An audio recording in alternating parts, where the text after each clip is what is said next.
Hi, Dr. Barrett coming to you from my office in Los Gatos here. Just going to talk to you a little bit today about what to do immediately after your either anatomic or reverse total shoulder arthroplasty. I'm talking about in this video just in the first 2 weeks before you start with your formal physical therapy, utilizing the physical therapy protocol outlined in your postoperative paperwork.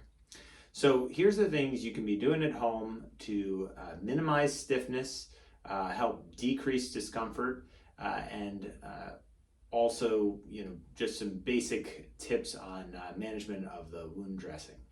So first off, you're probably right now have a fairly large dressing on over the entirety of the shoulder.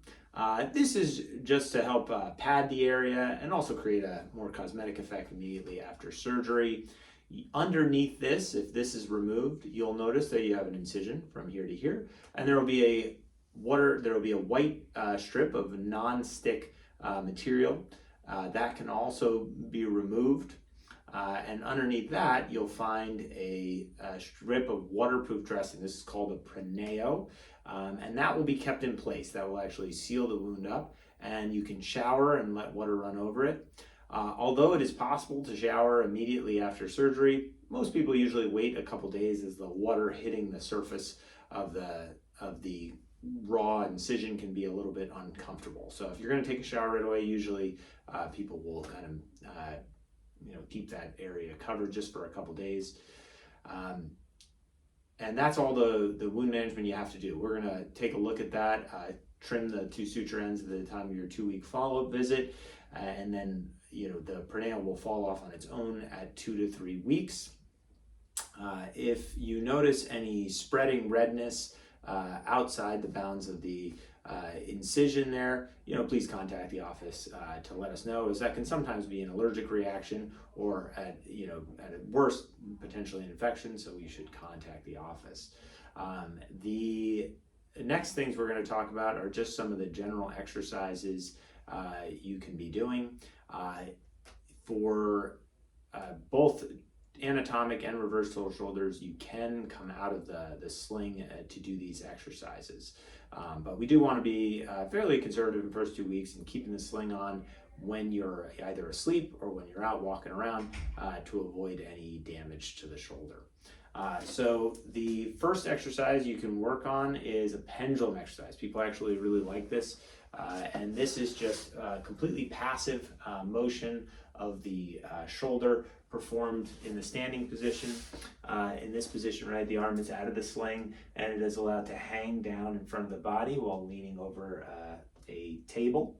And use the actual motion of your body, right? So you actually swing your trunk to allow the arm to move in nice circles. And this will help kind of open up the joint, provide a little bit of movement, and it's totally safe for the actual surgical site. So you can go ahead and do that. Usually I recommend people do that for, about, 20 to 30 seconds, as a basic warm up, and try to do that, 2 or 3 times a day is as you tolerate and as is comfortable for you. Next, you'll be working on elbow, wrist, and finger range of motion. So it's really important. Some people are really worried after surgery. They don't move their arm and they just stay in the sling. This is definitely a mistake because your elbow will get really stiff, as will your fingers. Wrist, not usually as bad, but it's important to work on the whole chain. So elbow motion, right? You want to make sure you can kind of touch your shoulder here. And then you're going out fully straight so that your hand is in line with your elbow. And you'll be able to, this should be done with the arm down at your side. So supporting the elbow sometimes to take a little pressure off the shoulder. So you should be able to touch here, all the way down there. And just reps of, 10 of these will make sure that you're not getting stiff, right? Same thing with the rest, right? You want to make sure that you're getting into full extension and also full flexion. Reps of 10 is good to keep that area nice and limber, because remember, you're going to be swelling through the whole arm, so it is going to feel a little bit stiff and different. The next is just your fingers, right? So fully closed and then fully straight. You can even, stretch individual fingers, right, to make sure you're not getting any stiffness secondary to the swelling. Okay, so all that is fine.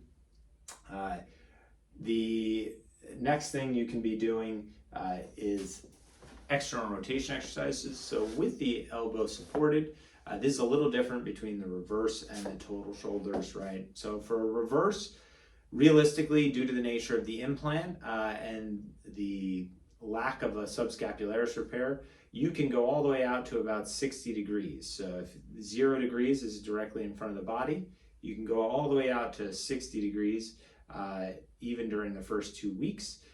So this gives you a little more flexibility, especially when you have the sling off at home. You can actually do a lot of the things you'd like to do in front of you, all the way from keyboarding to, reaching out to grab something.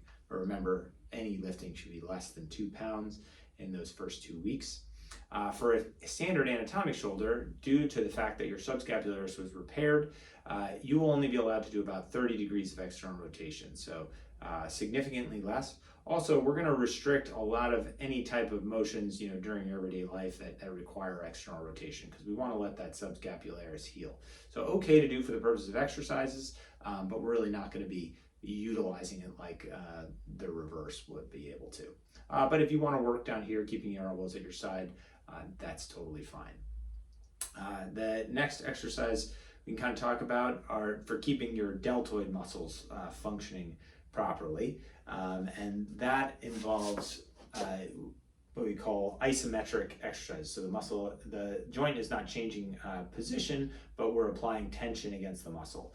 The easiest way to do this is to put yourself up against a wall, braced here, and then apply gentle pressure to activate the deltoid muscle. This will prevent a lot of the deltoid atrophy and keep that neural connection between your deltoid and your brain, so it doesn't weaken over time. So that's a secondary exercise you can do. Usually just hold for 5 seconds and relax. Hold for 5 seconds and relax. And just try to do that, 5 times, 2 to 3 times a day,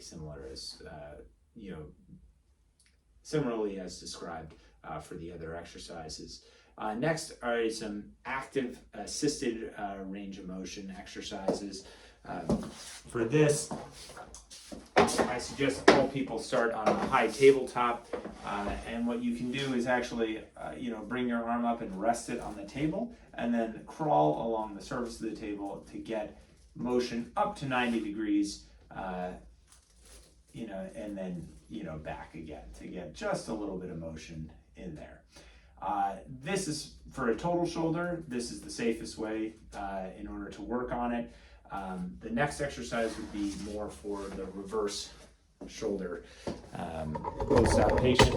And in that case, I'm going to rotate our phone here. You can see I'm going to be against the wall here, and I'm going to put my hand up against the wall, and I can actually use the wall with active assisted range of motion to get up as high as 90 degrees, right? You may not be able to get to 90 degrees right away, and that's totally fine. But you can feel a little bit of that stretch, and you will be utilizing the muscles a little bit when you do that, and then come back down slowly. Don't just let the arm drop. Okay, so that's really all you need to be doing during the first 2 weeks to keep the shoulder moving and the muscles behaving properly. I will see you at your 2-week appointment, and then the physical therapist should take over for the rest of the time, helping guide you in your gradual return to full functionality. All right, well, have a great day.